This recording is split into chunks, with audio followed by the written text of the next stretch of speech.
somebody to get in there real quick. First person pop in.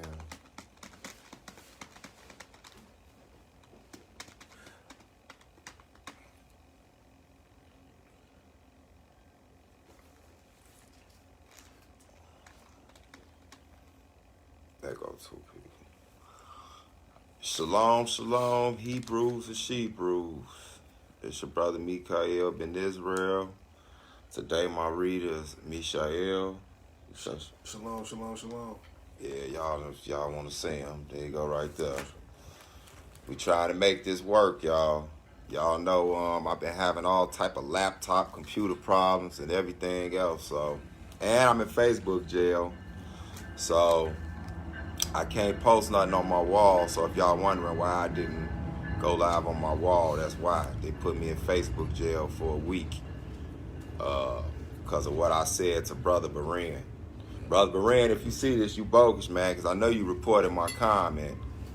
It literally says somebody reported your comment. Y'all like too soft to be always attacking people. That's crazy. But anyway, so, man, I'd like to first of all give all honor and praise to the Elohim and Abraham, Isaac, and Jacob in the name of his son, Jesus Christ, our Mashiach. Y'all know how we do it at the walls of Jericho.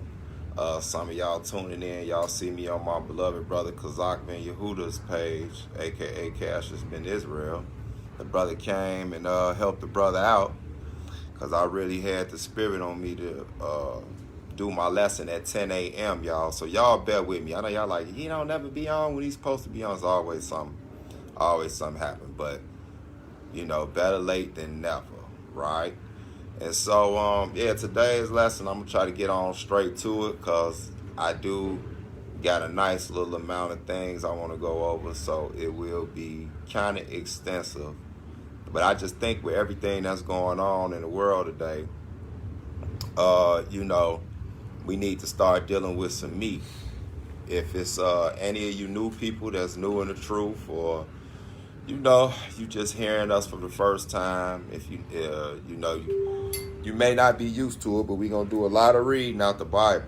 So it won't be like your average church where they say one part or one verse and they talk for about 5-6 hours. We're gonna let the word of God talk more than we do. I got to keep that part in check because I can blah, blah, blah, blah, blah, blah, blah when I want to.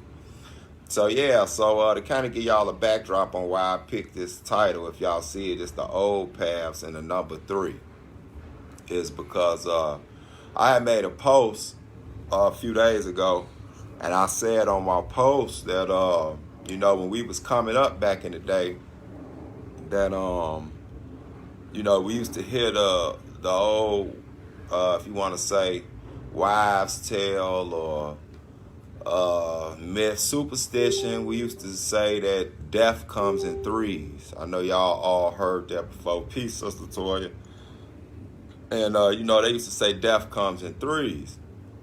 And it actually seemed like that. I don't know if we just preconditioned ourselves to believe that, but it seems as though that was true. Death comes in 3s. Unfortunately, the reason I made that post because I've lost 2 of my childhood friends. So these was very grown men. These wasn't no young boys out here, you know, doing what young boys do. These was men that had families. They were both murdered. Probably less than a 6-week time span from each other. And so I made on my post, I made a statement that, you know, about how we used to be told that things come in 3s, and I just pray I ain't the 3rd one, and I really don't look forward to hearing of anybody else dying, you know. And like I say, that ain't a written in stone science, because in the end of the day, the Most High take who we want to take and all of those type of things, you know. But it made me think when I was studying the scriptures extensive, is this one thing that I understand is that the law, statutes, and commandments that the Most High God gave us, it was to be wisdom to the other nations. So not only that, but even the way we moved and the understanding that we had of the spiritual realm, it was a science to the nation of Israel. That's what made us different from everybody else. We were literally the priests of this planet. Not just priests amongst each other, because even the priests needed priests. That's why we had the tribe of Levi and the sons of Aaron.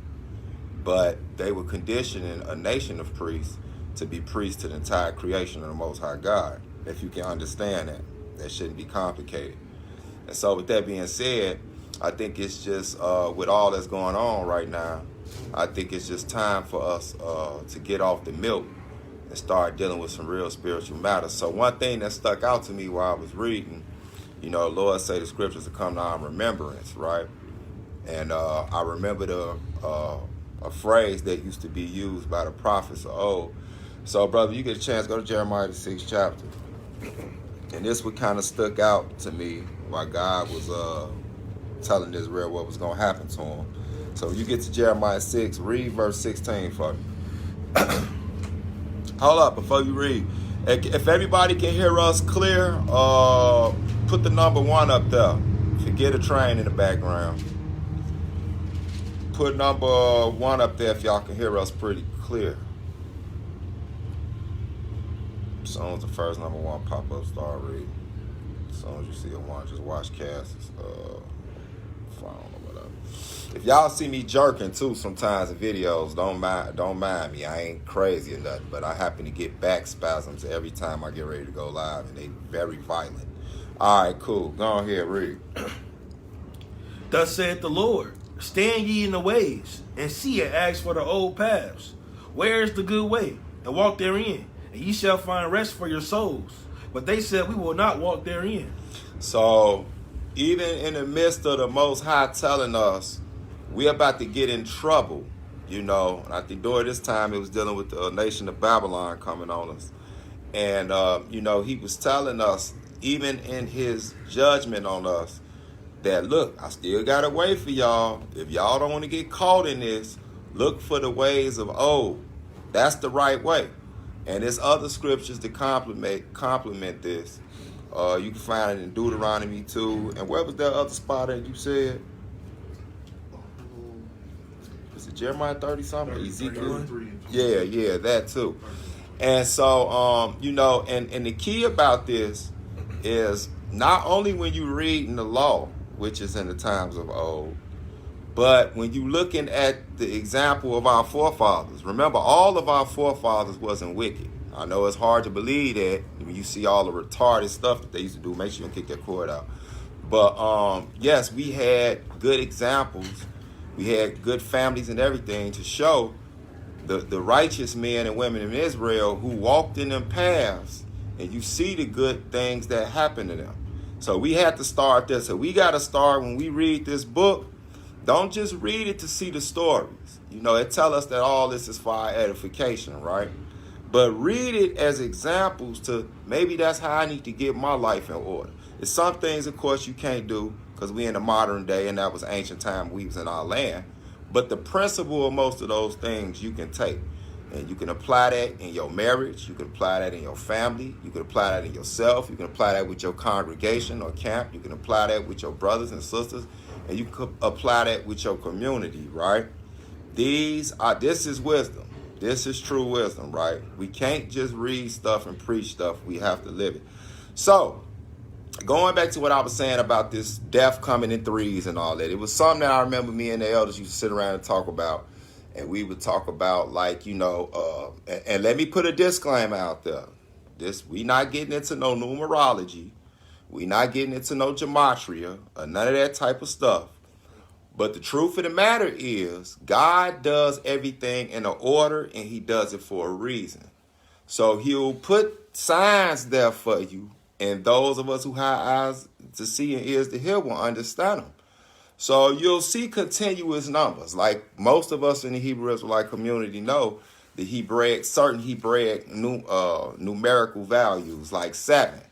7, you know what I'm saying, represents complete. We all know that, right? Most of us do, rather. If you didn't, you do not. We know 12 represents fulfillment. That's why Jesus had 12 disciples. And we can use a few more examples. That's why it's 12 tribes of Israel. They came out of Jacob, you know. And this other number that stands out that's not talked about too much, but you can find it over 467 times in the Bible. And that's the number 3. right? And what's interesting about the number 3 is you think about it, 3, from what I gathered from it over the years, it is a form of completeness. Now, completeness is 7, but what I mean by that, not to complicate y'all, is if we know 12 is fulfillment, how do you get 12? You need 4 sets of 3s. So you get 3, 3, 6, 3, 3, 6, that's 12.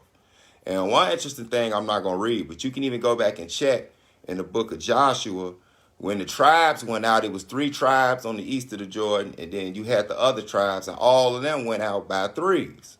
You see what I'm saying? Like it was 3 to the east, 3 to the west, 3 to the north, 3 to the south. And that together made the fulfillment, made 12, right? So it's things like that. We don't get into it to the point of numerology where you think numbers are going to define your future. No, we doing this from the understanding that everything is done in a reason. And if everything was done in that reason, it had to be for a reason, right? So it's kind of taking it to a spiritual level, and you let everything fall in place, because what we gonna find out is when these things was done this way, for one, they wasn't for nothing, and for 2, they turned out in the they turned out righteous. Let's put it like that. They's part of the will of God. So it's just good to have understanding on why we do certain things. So I think the most appropriate thing to do is let's start in the old path, and we're going to go to our father of faith, and that's Abraham. So, brother, when you get a chance, I'd like you to go to Genesis, the 22nd chapter, Genesis chapter 22. I'm glad y'all all tuning in with us. I hope y'all happy to see my little ugly face. I missed y'all. Like I say, I'm a Facebook convict now, so I just keep getting thrown in jail. They need to come out with a Facebook, what's that, a bond card or something. Straight up, Joe, like when we was in the world when I was a crook. Yeah, because I'm going to keep getting locked up. Give me a little Facebook lawyer or something. I don't even get to plead my case or nothing. You just can report me. It's just, I already know because I got that Hebrew stuff in my title. That don't help. So I'm thinking about making a new Facebook account with the squarest Gentile's name ever. I think I'm going to come under the name of Peter Griffin or something. Robert Covington. Robert Covington, right. Billy Bathgate, or something like that. So let's go to Genesis, the 22nd chapter. And when you get there, brother, I want you to pick it up at verse 1. And it came to pass after these things that God did tempt Abraham and said unto him, Abraham. And he said, Behold, here I am. Mm-hmm. And he said, Take now thy son, thy only son Isaac, whom thou lovest, and give thee unto the land of Moriah, and offer him there for a burnt offering upon one of the mountains which I tell thee of. Okay, now as y'all can see, this is the Lord talking to our patriot Abraham, and he's telling him to sacrifice the child of the covenant, which is our other forefather, which is Isaac. So that would technically be our grandfather. So you got Abraham, the great-granddaddy, Isaac, the granddaddy, and Jacob is the daddy, right? Y'all peep that? How many is that? 3. You see what I'm saying? Our original whole basis come from the patriarchs, Abraham, Isaac, and Jacob. Y'all see where this is going? It's going to get real fun. So continue reading. And Abraham rose up early in the morning and saddled his ass, and took 2 of his young men with him, and Isaac his son, and clave the wood for the burnt offering, and rose up and went unto the place of which God had told him. So as you can see, he got up early. Now he about to get ready to go. I want y'all to pay attention to this. So now he getting ready to go on hollow ground and do something. So you going to notice a theme in here. And the narrative is 3 is like a preparation to completeness. That's the best way I can put it. Rather it's dealing with, we going to even show even when it's dealing with fasting and all these type of things, right? And I remember because somebody asked me, I had said something about I try to pray 3 times a day. And I'm going to show you why we do that too. All these things is for a reason. And what I'm finding out is our ancestors had wisdom of these things. They wasn't just repetitious. Go ahead. Then on the 3rd day. On the what? On the 3rd day. Okay, keep going. Abraham lifted up his eyes and saw the place afar off. Keep reading. And Abraham said unto his young men, Abide ye here with the ass. And I and the lad will go yonder and worship and come again to you. So as you can see, that was a 3-day preparation. You could say in some places preparation of journey, but there's clearly a 3-day time period before he goes what? Before the Most High. He's going to worship, right? I want y'all to keep that in mind because you're going to come to keep seeing this. And you'll see why I say this is not for nothing, right? This is not for nothing. So I want you to go to, we're going to stay in Genesis, bro, and we're going to see how this thing may have even been laid down in from the foundation, literally. Go to Genesis, the first chapter. So we're going to go to Genesis, the first chapter. And I mean, the Most High actually put this on my spirit. And when I first looked at it, when I was writing out the lesson, I'm like, is this kind of a irrelevant kind of lesson? And then the more as I was reading, because, you learn something even when you just putting a lesson together. So you be learning as you doing it, right? Even how even we talk about when you teaching, you wind up teaching yourself, right? And so I started saying like, no, this is relevant. This is definitely relevant because we do get a lot of brothers and sisters, man, that they want to get off into some deeper stuff, right? And so why not? I mean, that's what we here for. So Genesis, the first chapter, and I want you to start at verse 9. Verse 9, 1 and 9. And God said, let the waters under the heaven be gathered together unto one place, and let the dry land appear, and it was so. Okay, now, this is, of course, in the beginning of the creation, right? I want y'all to keep in mind, what does water represent? Now, this is literally talking about the waters when he created the earth. So he dealing with the waters. This for a reason, right? But I want y'all to pay attention to something because you cleanse with water. You clean yourself. Keep this in mind. And some of y'all that's astute in the book probably know where this going to wind up going. But go ahead, keep reading. And God called the dry land earth, and the gathering together of the waters called he seas. And God saw that it was good. Keep reading. And God said, let the earth bring forth grass, and the herb yielding seed, and the fruit tree yielding fruit after his kind, whose seed is in itself upon the earth, and it was so. So after the water, you get what's produced from the water. The seed, the nutrients, all those type of things, right? It's kind of like if you've been 3 days and then you go before the Lord to give up an offering. I ain't going to get too deep, but let's just keep reading. What? Yeah, but let's keep reading. Yeah, but keep going, keep going. And the earth brought forth grass, and herb yielding seed after his kind, and the tree yielding fruit, whose seed was in itself after his kind, and God saw that it was good. Keep reading. And the evening and the morning were the third day. So, as you can see, the water which cleanses us, and also the fruit which sustain us, like worship and offerings and all those type of things in the old day, all this was made on the third day. Now, with my understanding and the little wisdom that the Lord has given me over these 2 decades, I'm starting to see things. I know as carnal as I can be, and I can be in my folly, I actually do have a priestly side, and the Most High been showing me that, y'all. And so I see that on the third day, he created one of the most vital things for our survival. That's water, that's the fruit, and the earth and seeds and all of that. And that's right. There you go. Baptism. You see where this is leading to, don't you? Yeah, look at you. Look at you. I ain't going to keep looking at y'all comments because I don't want this to turn into a 4-hour lesson, but I will catch some of them. So we're going to stay on that note, brother. And when you get a chance, go to Psalms, the 55th chapter. Psalms, the 55th chapter. Psalms 55. Psalms 55.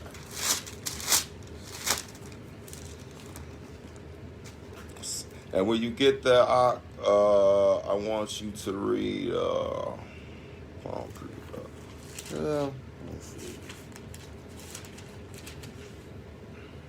Go start at verse 16. Read 16 and 17. Now let's listen to definitely one of the most astute characters, our forefathers rather, ever in history, and that's King David. Start at verse 16. As for me, I will call upon God, and the Lord shall save me.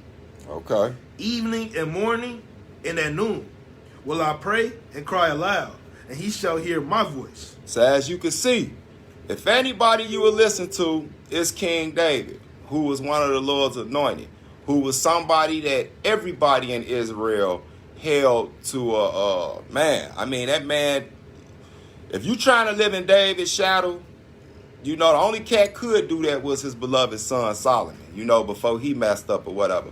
But David is a hard shoe to fill. That's why people that even like to bring up stuff about King David now, just because he was a man and he made mistakes, y'all need to be careful talking crazy about that man. Like, real talk.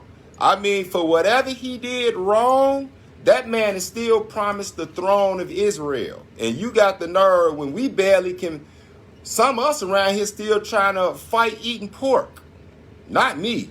But some of us around here is fighting with the littlest stuff, but you got the nerve to criticize a man after God's own heart that's promised the throne. Y'all might want to be careful. But anyway, I don't want to sidetrack. But my point is, you see what David telling you with his wisdom, how he got down? He said he prayed to the Most High because he know God is going to save him out of any circumstances. But when he say he do it, read that again, 17. Evening and morning and at noon. And at noon. So when I get up, the first thing that I do, I'm not telling y'all to do it, but like I say, our whole goal in this is to try, we filthy rags, y'all. So we trying to get ourselves back to the paths of old, or those that we know God had love for, like for real, right? And so when I get up, I pray, you know, and I try to pray at noon, and then I try to make sure I pray in the evening. You know what I'm saying? Sometime before I go to bed, right? Why not? King David ain't a bad example. You know what I'm saying? Yes, sir. So we gonna stay on that note. I want you to go to let's see something else King David did when he prayed. I want you to go to did I write that wrong? Let me see something. Give me 1 second. Okay. Go to Psalms 5. Stay in Psalms and go back up to Psalms 5. Because I'm gonna hedge the bet, as our elder teacher brother Bowie used to say. We know God can hear you when you pray. You know, long as you try to be righteous, God can hear you when you pray. And we not even saying that God can't hear you when you're not doing it in this manner. But why not up the chances, right? Because he's seeing, man, this cat really is trying to walk in an upright way. Go to Psalms the 5th chapter, Mishael. And I want you to read,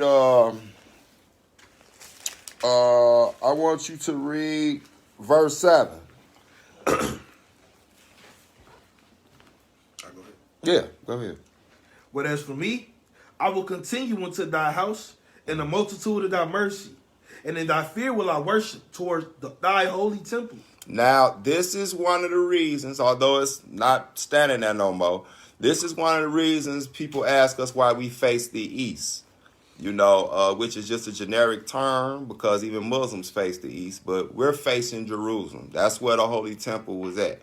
You see what I'm saying? So we see King David not only pray 3 times a day, at least, because he got another scripture where he say he pray all the time. But we know he prayed at least 3 times a day, and we know he faced the holy temple, which would be east of us. If we lived over in India, we'd be praying to the west, right? So this is just one of the things we do. And if you notice, that's 3 times. So I'm going to continue on this. Go to 1 Kings. So we're going to go to 1 Kings. 1 Kings. And I want you to go to chapter 8. 1 Kings chapter 8.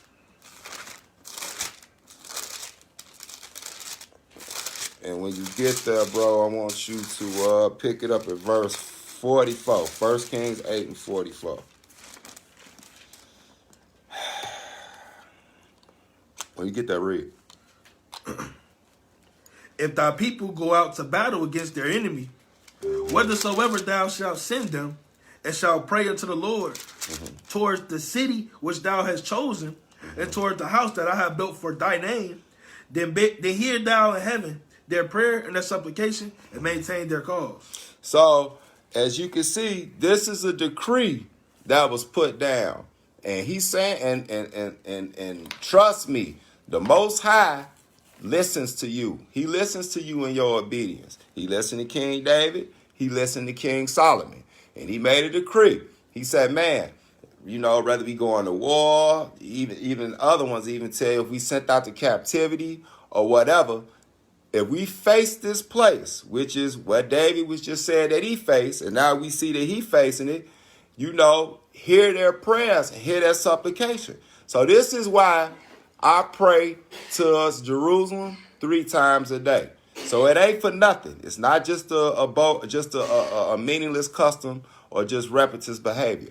It actually has a spiritual significance to it, and I want the Lord to know that I'm learning, and I'm going to try to do whatever I got to do to get myself right with him. And I definitely want him to hear me. And I can tell you, he responds. He definitely responds. So let's see somebody else that understood what David and Solomon and them understood. So let's just go to the prophet Daniel. Y'all probably already knew I was going to go here. So let's go to the prophet Daniel. And let's see exactly which a lot of y'all, I'm pretty sure a lot of y'all are familiar with this. But let's go to Daniel real quick and see exactly, because you got to think about it. This stuff was passed down to them. You know, they had an advantage over us. This stuff was passed down to them. They didn't have to get on the internet and guess and wondering who putting pseudo information out there. They just asked the elders. You see what I'm saying? If it wasn't written in the book, they asked the elders. So let's go to Daniel the 6th chapter and pick it up at verse 7. Daniel 6 and 7 when you get there.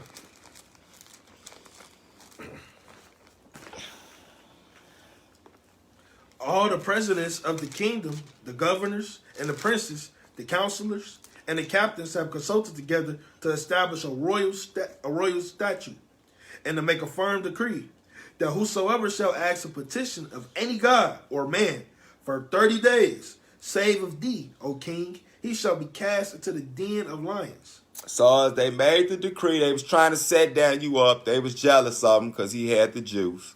And so, you know, he was a captive. You know, it's like us moving up in politics and start getting favored by the president or something like that. You know what I'm saying?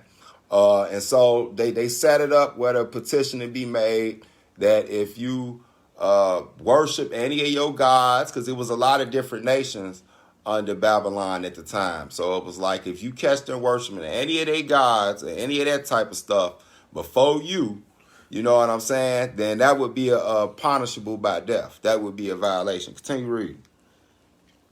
Now, O king, establish the decree and sign the writing, that it be not changed according to the law of the Medes and Persians, which altereth not. Wherefore King Darius signed the writing in the decree. Now when Daniel knew that the writing was signed, he went into his house, and his windows being open in his chamber towards Jerusalem.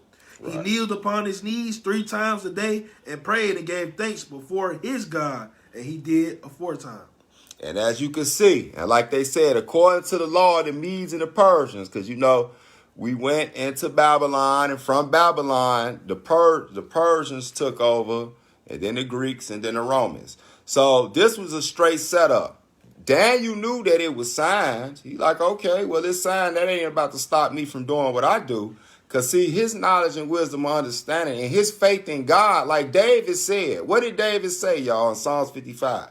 He said, oh, God, you will save me, right? And so I pray morning, noon, and night. Is that what he said? Yes, sir. Well, there you know the same thing David knew. God will save me. So I'm going to pray. So what David was saying, Daniel actually lived it out later. You see what I'm saying? And it's tripped out because Daniel is actually from the house of David. You see what I'm saying? It's one of his relatives. So he going to do just, you know what I'm saying?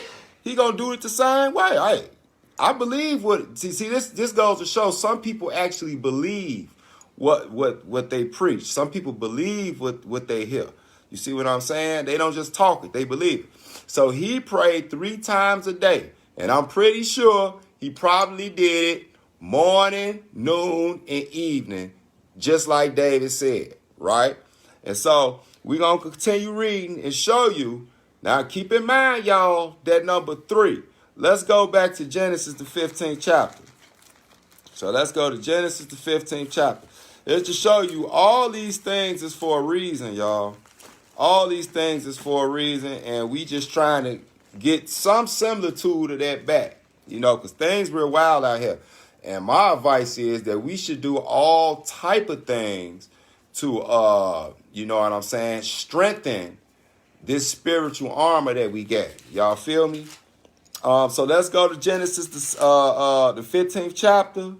And I want you to read verse 9, brother. Genesis, what did I say? Genesis, what did I just say? Genesis 15, right. Genesis 15 and 9, my bad. Yeah, when you get there, go on here and read. And he said unto him, take me a heifer 3 years old, and a she-goat of 3 years old, and a ram of 3 years old, and a turtle dove, and the young pigeon. Now, here's the thing I want y'all to pay attention to. Because one of the animals that's mentioned right here, well, the first animal actually that's mentioned is the heifer. Now, I'm going to show y'all, I'm pretty sure some of y'all know already. Y'all know about the stories of the red heifer and all that. Well, the heifer, going back to Genesis, the 1st chapter, on the 3rd day with the water and the cleansing, and then the fruit and stuff being produced, the heifer was the way that you cleansed the temple. You cleansed the altar with the heifer. And you see, read that again, verse 9, bro. And he said unto him, take me a heifer of 3 years old. Of how old? 3 years old. So the heifer had to be 3 years old. This is for a reason, y'all. 3 years old. Not 3.5, not 4, not 2 3/4. A 3-year-old heifer. Keep going. And a she-goat of 3 years old. 3 years old. And a ram of 3 years old. 3 years old. And a turtle dove and a young pigeon. Okay. So you see that right there, right? Now we're going to continue right here and see exactly what it's leading us to. Skip down to verse 12. And when the sun was going down, a deep sleep fell upon Abram. And lo, and a horror of great darkness fell upon him. Keep reading. And he said unto Abram, know of a surety that thy seed shall be a stranger in a land that is not theirs, and shall serve them, and they shall afflict them 400 years. And also that nation whom they shall serve will I judge, and afterwards shall they come out with great substance. So, as you can see, the whole thing about this is he got these animals, and he brought them before. Now, these are the same animals that would be used on sacrifices and all those type of things. And after that, what happens? The Lord reveals something to him. You see that? After this, the Most High revealed something to him concerning what was going to happen to his seed, which is talking about us when we went into the land of Egypt, right? So that's all that's talking about. That's not talking about us today, right now in America. You know, Hebrews keep fumbling with that. I'll let y'all get it together sooner or later. I don't debate it or nothing like that, but I guess after a while, and you have to keep, and if you have to keep on adding years to the prophecy, you're going to kind of figure out that ain't talking about right now, that happened already. But let's continue. So I want you to go to, we're going to stay in the Torah, and let's go to Numbers. Let's go to Numbers, the 19th chapter. Numbers 19. So when you get there, now remember, he grabbed a heifer that was 3 years old, y'all. And like I say, the heifer is very important. See, that's one of those things that people even be looking for in the prophecies, you know, with the abomination of desolation and the great tribulation and all that start. They look for the heifer. But the prophecy don't say nowhere straight out that be looking for a red heifer. It don't say that. It's just that people that know how the temple worked know that they have to get the red heifer. They got to, because the red heifer is how they have to clean the altar. So you know from knowing the scriptures, when that red heifer come out, and I know they keep bringing them up saying they got one over here. They've been having one for 20 years. But when they actually put it to use, you will know why. Because they're getting ready to start back doing the daily sacrifices, right? So go to, what did I say? Numbers Numbers 19. Okay, I want you to read verse 9. Numbers 19 and 9. And a man that is clean shall gather up the ashes of the heifer, and lay them up without the camp in a clean place. And it shall be kept for the congregation of the children of Israel for a water of separation. It is a purification for sin. So, remember I took y'all to Genesis the 3rd chapter. Genesis the 1st chapter, right? And showed y'all the water, right? Now, here's the funny thing is, how do you think the term holy water, where it even come from? The holy water, what was produced after they sacrificed the red heifer, or after they used the red heifer to clean the altar. This is even where you even get the term holy water. You have holy water in the temple, which that was kind of separate, but this is where you get that from. So we looking at cleansing right now with this heifer, right? Skip down to verse 12. He shall purify himself with it on the 3rd day. On the what? On the 3rd day. Keep going. And on the 7th day he shall be clean. And on the 7th day he should be clean, right? Yes, so he purifies himself on the 3rd day, and on the 7th day he shall be clean, right? Mm-hmm. Okay, keep reading. Yeah, I know, right? Keep going, though. But if he purify not himself the 3rd day, then the 7th day he shall not be clean. So, if he skipped and didn't go with the process of purification on the 3rd day, his 7th day he could not be clean. So he had to purify himself on the 3rd day, and then on the 7th day he will be clean. This is all a purification process of sin right here, y'all. This is a purification process of sin you are seeing. So this 3 is not for just some spooky reason that you have people running around here, that's your lucky number and all. They ain't got nothing to do with no luck. This is the order of the Most High. This how deep this creator is we got. He got an order and it cannot be broken, right? So those of us that have the eyes to see and the ears to hear will start by studying in his word. You will start to recognize a pattern and see why he does certain things the way that he does them, excuse me. So I want you to, next we're going to let's go back to Genesis. We're going to go back to Genesis. And I want you to go to Genesis, the 18th chapter. Genesis 18. You straight? Yeah, I'm thinking about that scripture. Oh, yeah. You don't have time. So y'all go back and look over them yourself when we done. So go to Genesis, the 18th chapter. I want you to go to Genesis 18. And when you get there, I want you to pick it up at verse 1. Genesis 18 and 1. And the Lord appeared unto him in the plains of Mamre. And he sat in the tent door in the heat of the day. And he lifted up his eyes and looked, and lo, 3 men stood by him. And when he saw them, he ran up to meet them from the tent door and bowed himself toward the ground. Now, y'all see this? Now, this has always been tripped out to me. But y'all notice how many men appeared to him. It was 3 men, right? Well, we know we're understanding that 2 of those men was angels. One of those men was the Lord. And we're going to find that out. Read the next verse. And said, My Lord, if now I have found favor in thy sight, pass not away, I pray thee, from thy servant. Let a little water, I pray you, be fetched, and wash your feet, and rest yourself under the tree. Right, you can stop right there. So yeah, that always stuck out to me, you know what I'm saying, that the 3, that the 3 popped up like that on them. And that's even got another lesson within itself, because one of the reasons we know, and if you just keep reading, you got some sense, you understand who Melchizedek was. You'll understand that one of these angels wasn't an angel. That was the Lord. That's why he stayed back.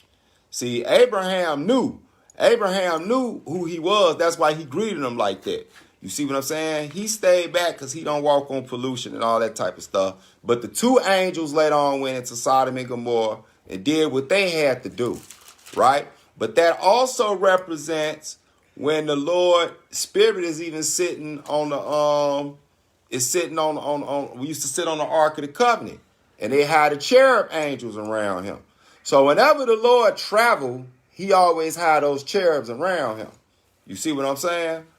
So that's like his secret service. We ain't saying he need it. I mean, can't nobody whoop him, but they definitely there. You see what I'm saying? And see, I knew that was gonna stop. That's why I'm glad I had this one planned already, because that's crazy. But anyway, devil won't get me today. So so we gonna continue. And I want to go to, let me see where I'm going to go next. 'Cause I got a couple of spots I want to go. We going to go to, give me 1 second.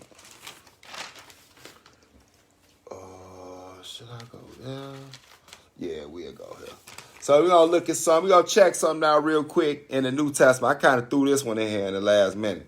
But I ain't want to just stay in the Old Testament the whole time. So we're going to go to Acts. Let's go to Acts. Want to point something out. So when you be seeing certain things with certain like 7 and 3 and all that, it ain't just by chance or some random stuff. It's the Most High just don't work like that, right?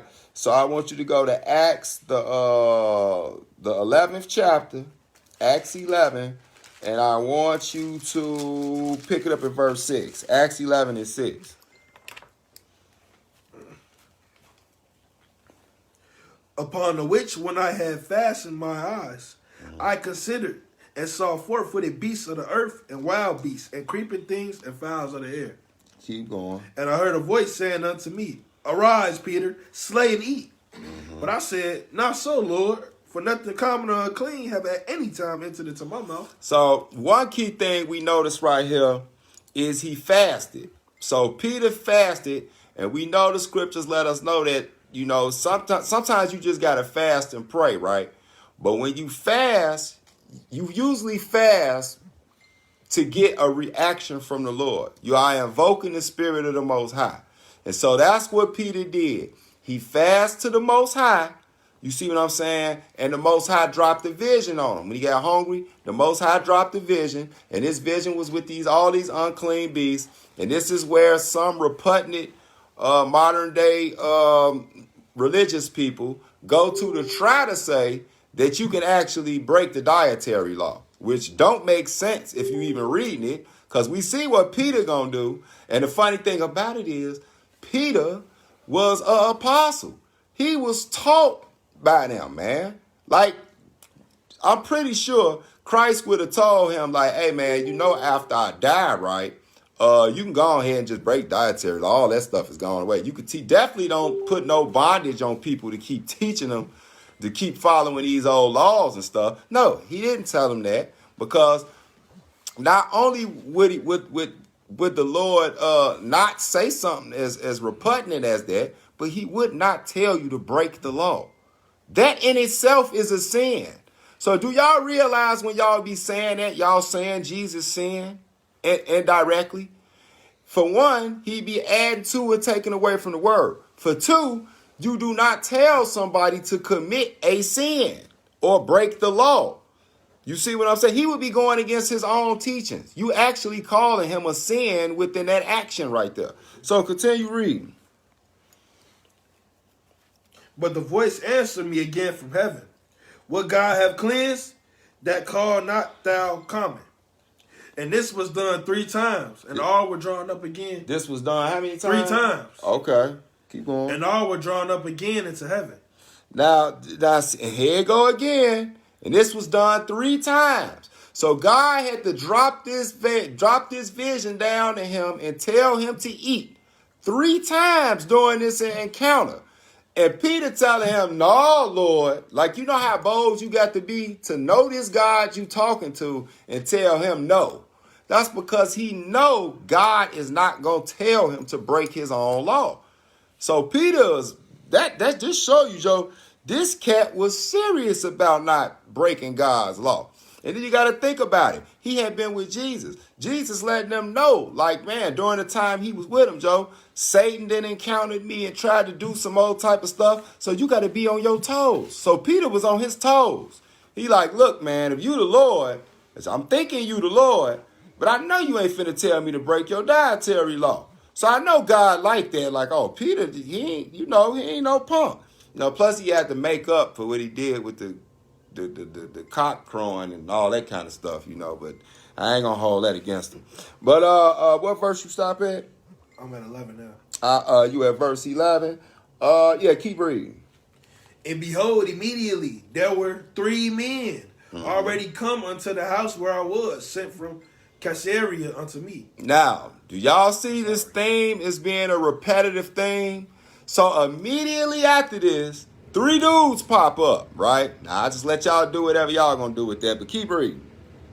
And the Spirit bade me go with them, nothing doubting. Moreover, these 6 brethren accompanied me, and we entered into the man's house. So you had the 3 that was with him, and then the other 3 that was there. You put them together, now that's 6. Keep going. And he shewed us how he had seen an angel in his house, which stood and said unto him, Send me into Joppa, and call for Simon, whose surname is Peter, who shall tell the words whereby. What verse you at now? 14. You at verse 14? Yeah. Hold up, let me see right there. Oh yeah, you can finish that. Finish 14. Who shall tell thee words whereby thou and all thy house shall be saved. Okay, stop right there. And so, I just wanted y'all to see that, right? Because this is what I want y'all to pay attention to. So, we've already got the ground set. We see that it's something to cost with the purification time of 3, right? We see that it's also tied into some of our ancestors' prayers. Now, we know fasting comes into play. Fasting is a sure way to get the Most High to react to you, right? So I want y'all to keep that in mind, because I just think some of us are better than others, and I need to get better at myself.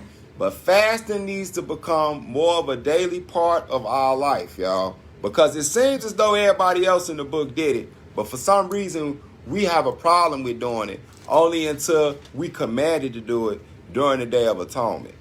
I don't think that's a real spiritual exercise. Real talk. That's kind of lazy spiritually, Joe. So I don't know how we got the nerve to criticize any of our ancestors in this book, especially the servants of the Lord, when we can't even do something like get some discipline and fast once a month. You know what I'm saying? If that, right? So I want you, we gonna stay on the same path, and I want you to bag up. We gonna stay in Acts, and I want you to bag up to the 9th chapter. Acts 9 real quick. Acts the 9th chapter. And when you get there, pick it up at verse 3, bro.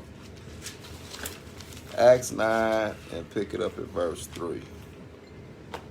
And as he journeyed, he came near Damascus. And suddenly there shined round about him a light from heaven. And he fell to the earth and heard a voice saying unto him, Saul, Saul, why persecutest thou me? So this is when Saul later became Paul, as the Hebrews said, brother Shaul. This is when Shaul was struck down by Christ, right? And Paul used to get down and dirty on the believers of the Mashiach because he looked at it as idolatry. So he had a zeal, but his zeal was on the wrong side of the fence. With all the knowledge he had as a Pharisee, he should have seen at some point, like Nicodemus and them, that this is the dude. This is the dude that the prophet Isaiah and all them was talking about. Because contrary to popular belief, there really was no such thing as a non-messianic, especially in our forefathers' days. Today, we call some OT-only brothers non-messianic. But to be truthful with you, there was no such thing back then, because all of them knew that a Savior had to come. Now, the debate was, who was it going to be? Was it going to be Elijah? Was David coming back? All types of things like that. But they all knew that there had to be a Messiah coming. So Paul, with all the knowledge he had coming up in the law, he definitely should have knew this. But again, these are men we dealing with. So keep reading.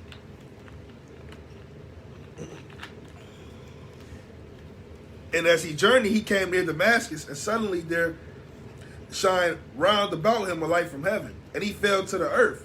Hold on, what verse you at, bro? I'm at 9. I'm at 4. I just started back from 3. Oh, okay, go ahead.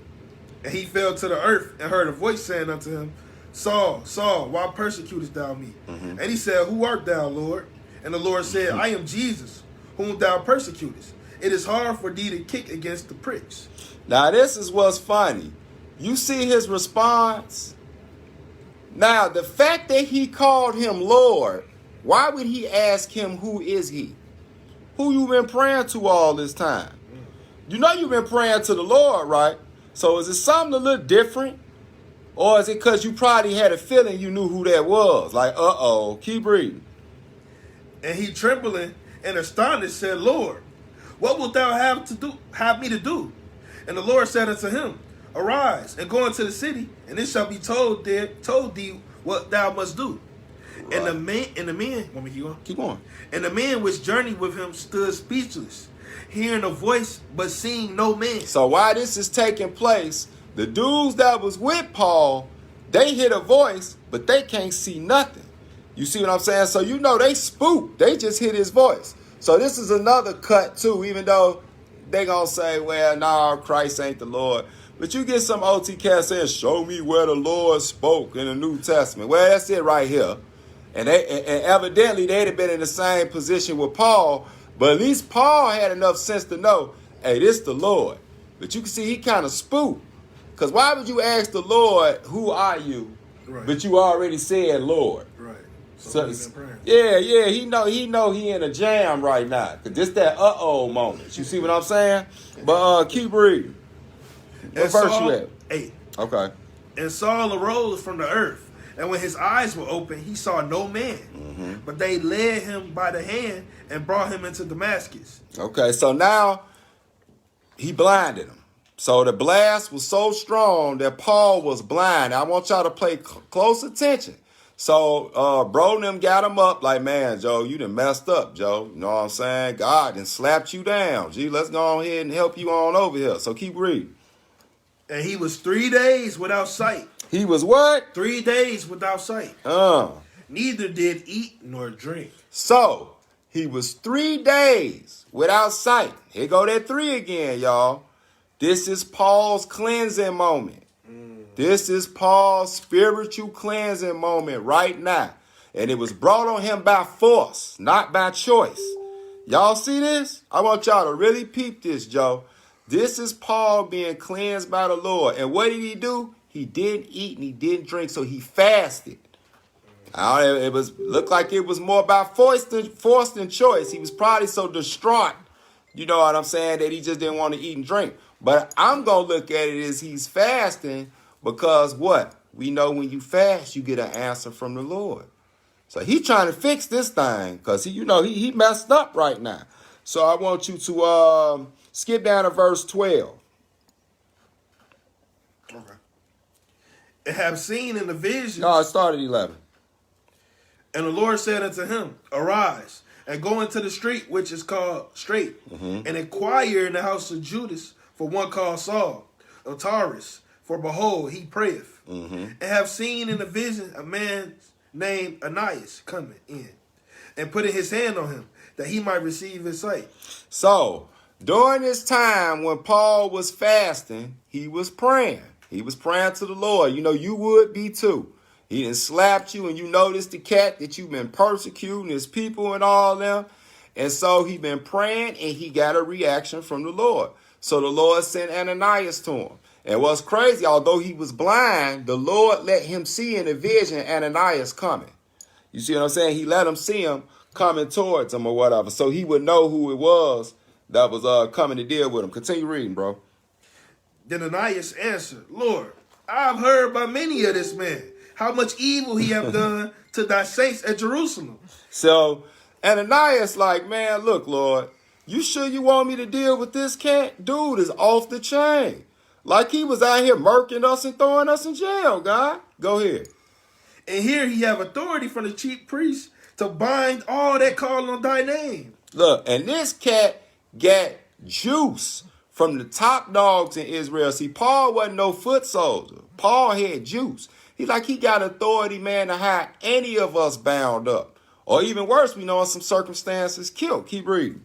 But the Lord said unto him, Go thy way, for he is a chosen vessel unto me, to bear my name before the Gentiles and kings and the children of Israel.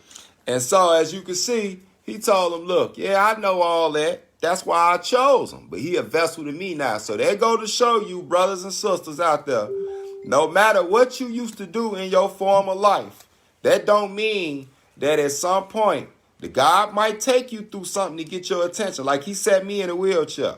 Because that's about all he could do to me other than kill me. So he set me in a wheelchair and he turned me into a vessel of the Lord.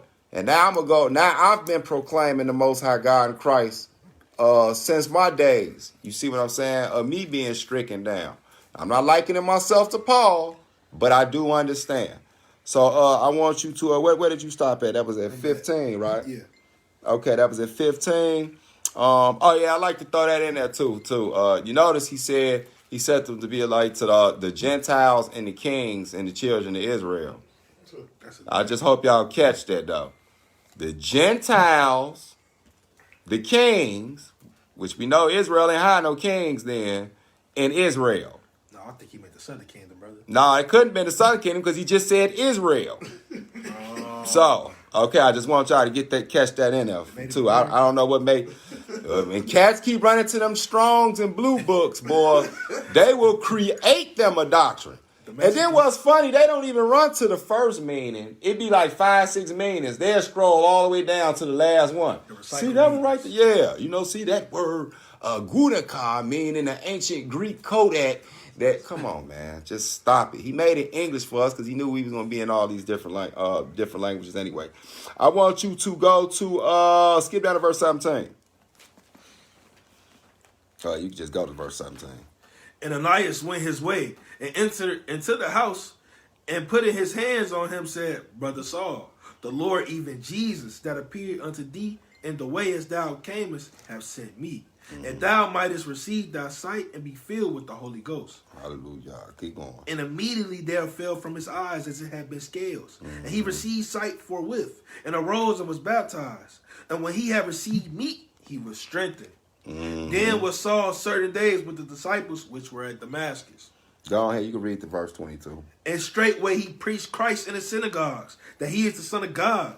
But all that heard him were amazed and said, Is not this he that destroyed them which called on this name in Jerusalem, and came hither for that intent, that he might bring them bound unto the chief priests? Yeah, I ain't tell you to read 20, but go ahead, I'm glad you did. So anyway, but yeah, no, I'm just messing with you, bro. Okay. But look, right, so as you can see, Paul went through this process.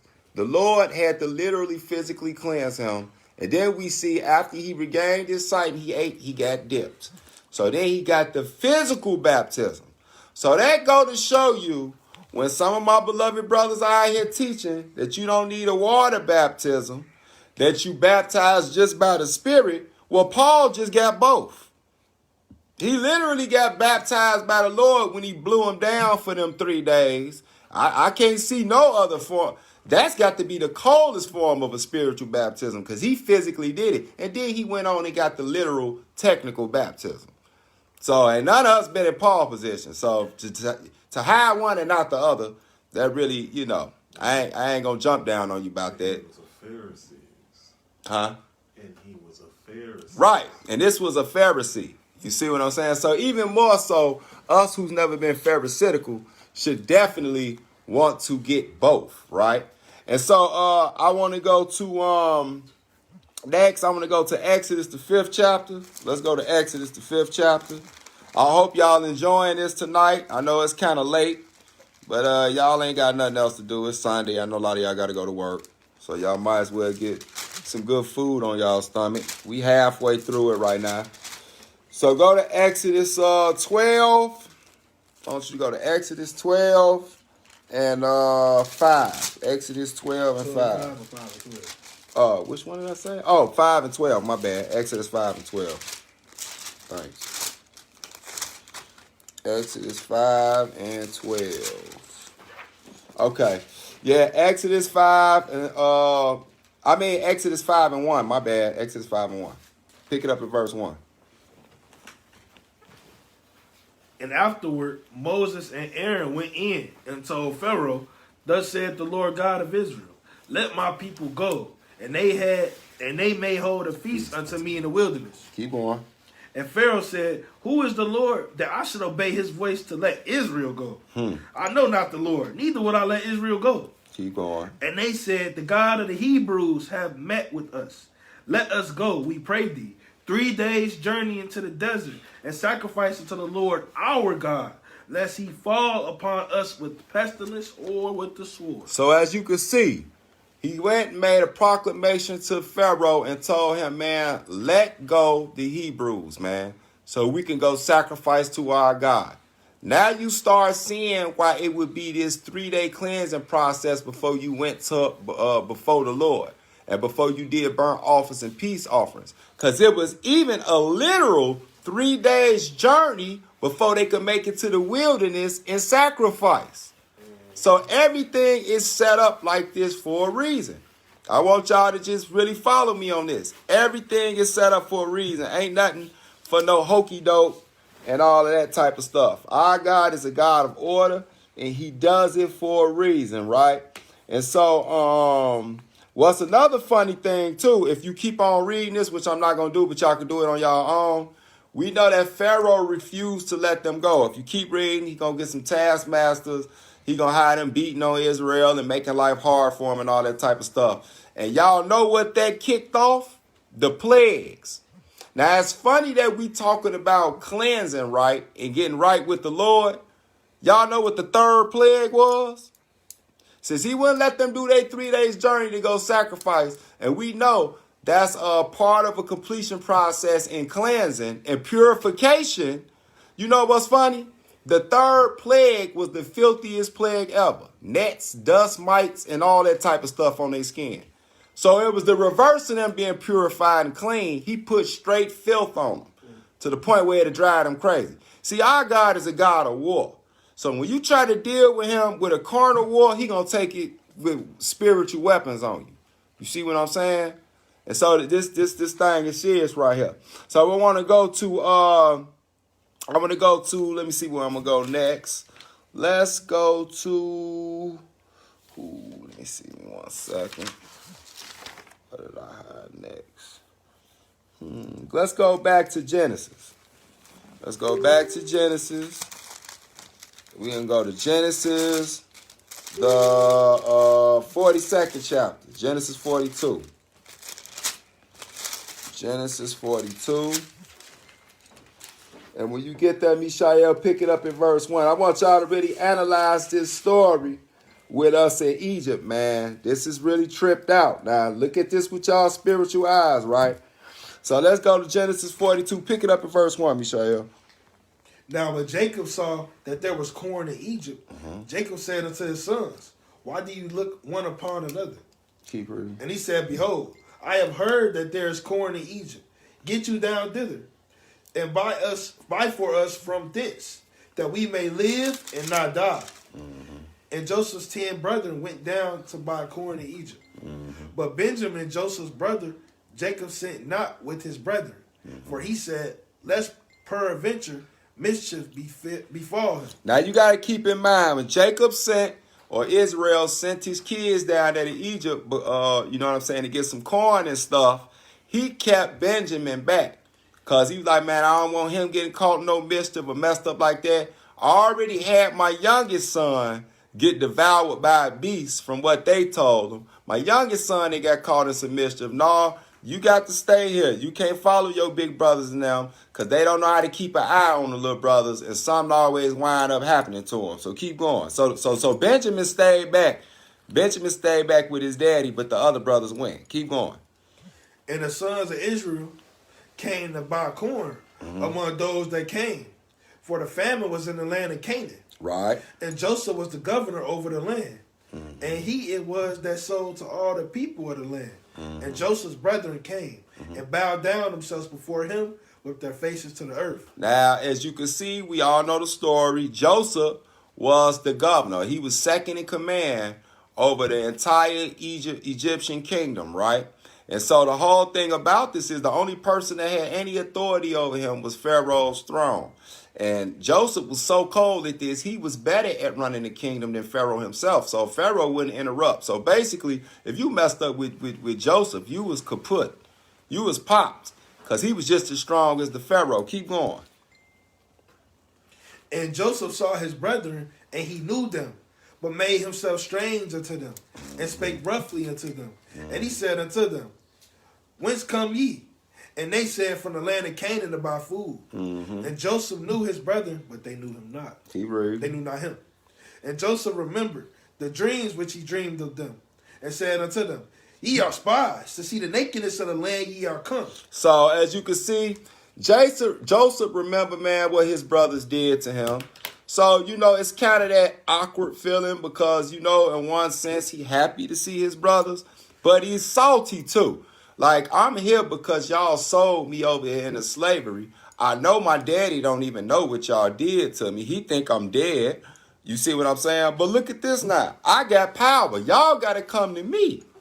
So he made it a little bit rough for him and started talking to him like they were just some regular Israelite jakes, and he's an Egyptian. So he talked to him like he was a stranger. Like, man, did y'all come in here to spy out the land? That's what it mean by see the nakedness. Meaning y'all trying to see the vulnerabilities of our kingdom so y'all can try to sneak us? Keep reading. What verse? I'm at 10. Keep going. And they said unto him, Nay, my lord, but to buy food are thy servants come. We are all one man's son. We are true men. Thy servants are not spies. See, so they trying to confess him. They like, no, man, we ain't on no spy stuff. We ain't dealing with no legions or none of your enemies or nothing like that. We just coming to get some corn. It's droughted out over here in the land of Canaan.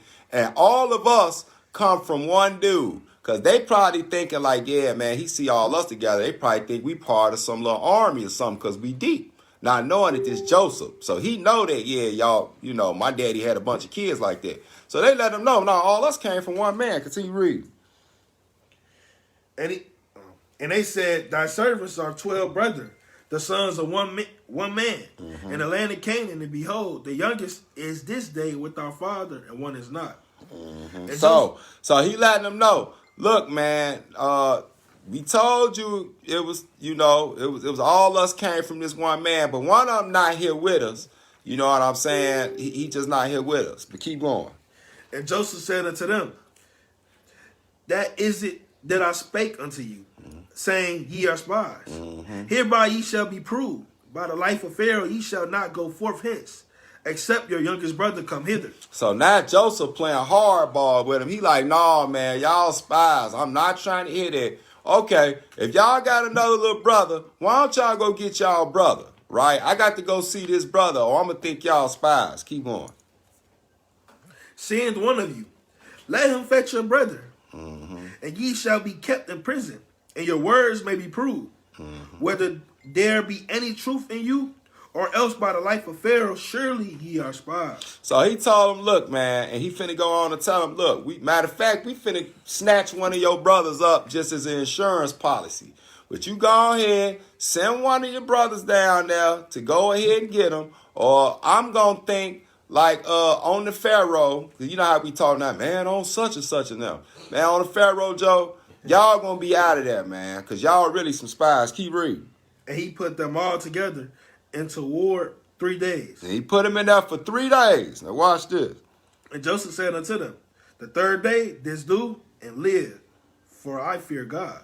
So as you can see, Joseph is still keeping this practice and this understanding. So he using the 3-day purification or completing the process for them to prove themselves. Although he already know, he just making them go through this. And you think it's a coincidence that he said 3 days? Like, no, I'm gonna keep it for 3 days. For one, they get them some real time to just they just nervous. They gonna be stressed out. They get them some time. He gotta give them a little torture for what they did to him. But ultimately, his heart gonna be softened because he love his brothers, he love his father, and then it turns into a happy story. But I wanted y'all to peep that. he even, in the midst of this, he's still keeping some type of understanding. Joseph was extremely wise too. So he told them, I'm going to hold them down for 3 days, right? And then after that, you're going to either be granted life or death. Because always something come after that 3. You see what I'm saying? It's always something that come after that 3. So I want to go to, let me see. That was Genesis 14. Let's go to, let me see where I want to go next. So I hope y'all enjoying this, people. We almost through it. Let's go to 1 Kings. Let's go to 1 Kings to continue on this narrative right here. 1 Kings. Let's go to 1 Kings. And 1 Kings, the 9th chapter. 1 Kings 9.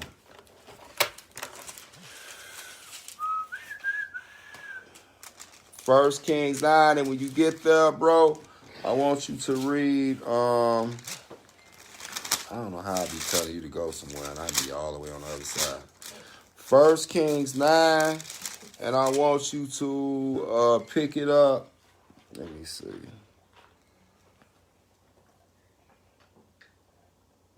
Okay, read verse 25. 1 Kings 9 to 25.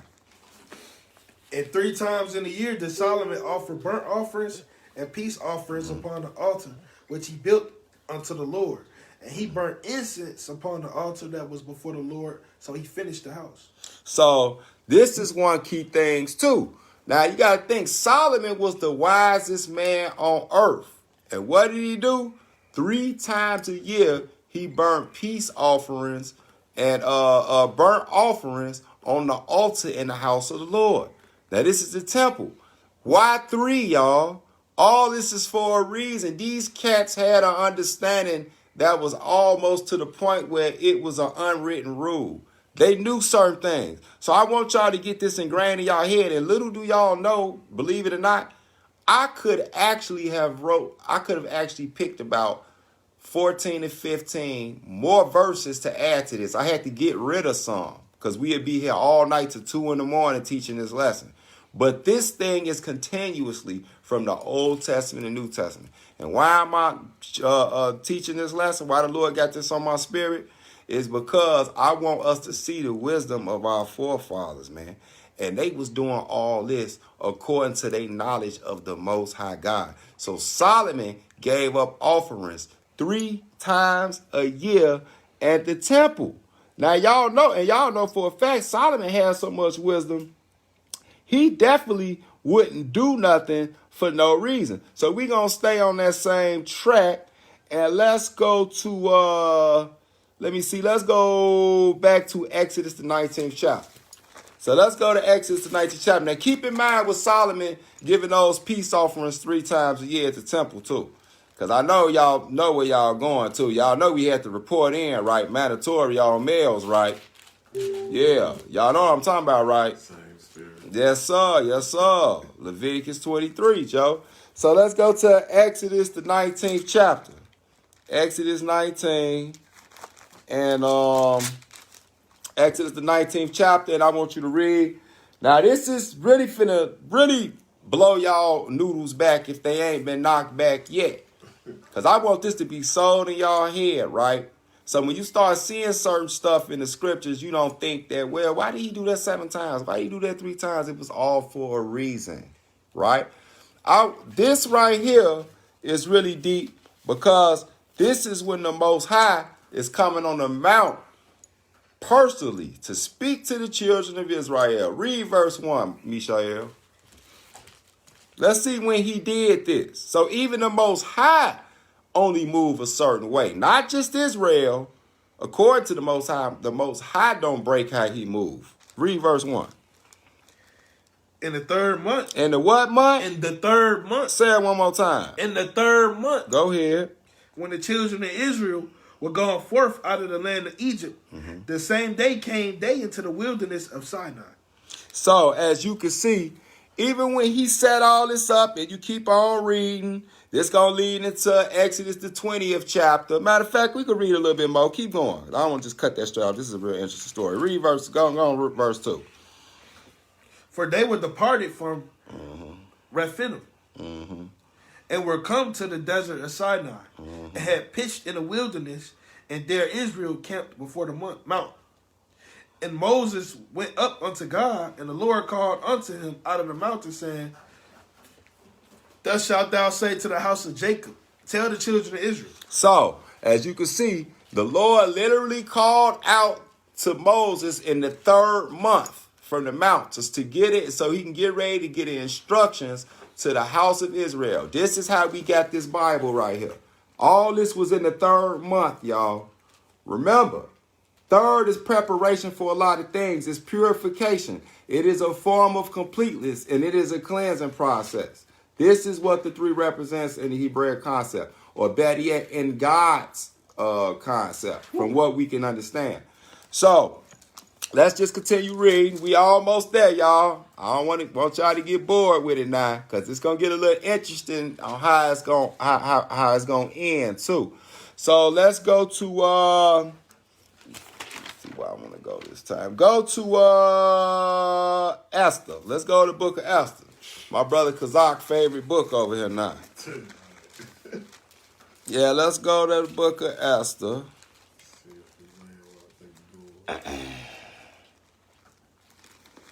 And so, yeah, man, so the Lord had this on my spirit, and I was just like, I've gone ahead and deal with it. And so that's how we got here. Go to Esther, and I want you to read verse 16. Did you want that? Oh, okay, you got it. All right, go to Esther. I want you to read verse 16 for me. And Mumikin answered, that's all right. Mumikin. Who? And Mumikin.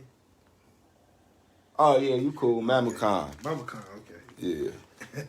And Mumikin answered before the king and the princess.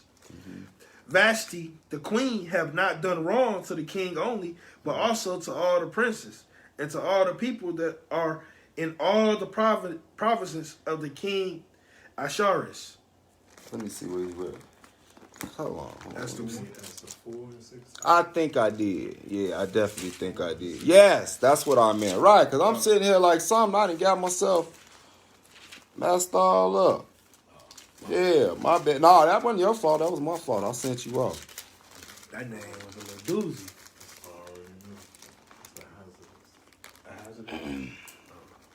Yeah, go to Esther 4 and 16, bro. I'm here. Go ahead, read it. Go gather together all the Jews that are present in Shushan, and fast ye for me, and neither eat nor drink 3 days, night or day. I also and my maidens will fast likewise, and so will I go in unto the king, which is not according to the law, and if I perish, I perish. Okay, so to give y'all a backdrop on this right here real quick, right? So, she's saying that, matter of fact, I'm gonna make it even clearer. I want to make it even clearer. Back. Low power mode. Okay. Let me see. Right there.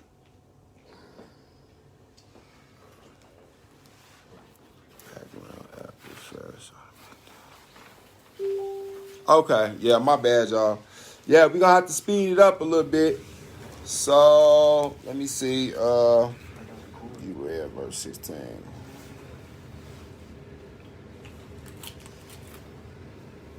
Okay, so if you read this story right here, read verse 16 again.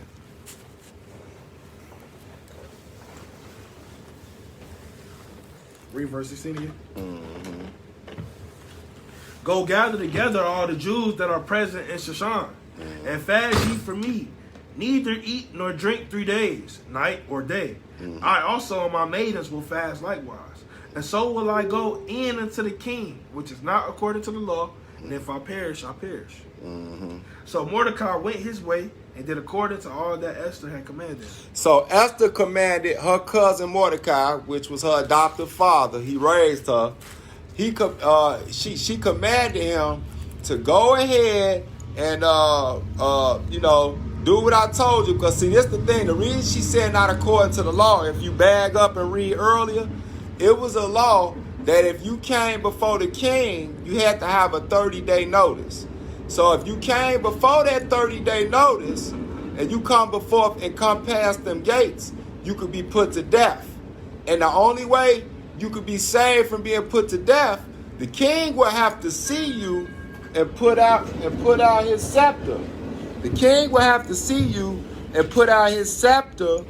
You know what I'm saying? And that will give you the okay, so the soldiers won't just strike you down and kill you. So basically, this sister Esther, Queen Hadassah, this was a real true sister, Joe.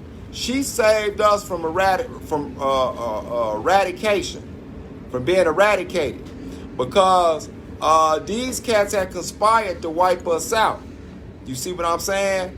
And so she took it upon herself. Like I said, if you read earlier in the story, read this whole thing. Matter of fact, we'll just keep reading. Go to chapter 5.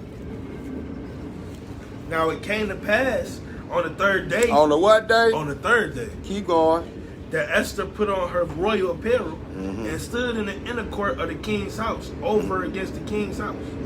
And the king sat upon his royal throne in the royal house, over against the gate of the house. So she put on her royal garments because she's the queen. Now, mind you, it didn't matter if she was the queen or not. You had to give a 30-day in advance. You had to give a 30-day to let the king know that you was coming. You couldn't just pop up on him, but she figured she queen, so she'll get a little, I don't know how I'm gonna do this then. I'm gonna sit the camera back. Well, they're gonna be sideways.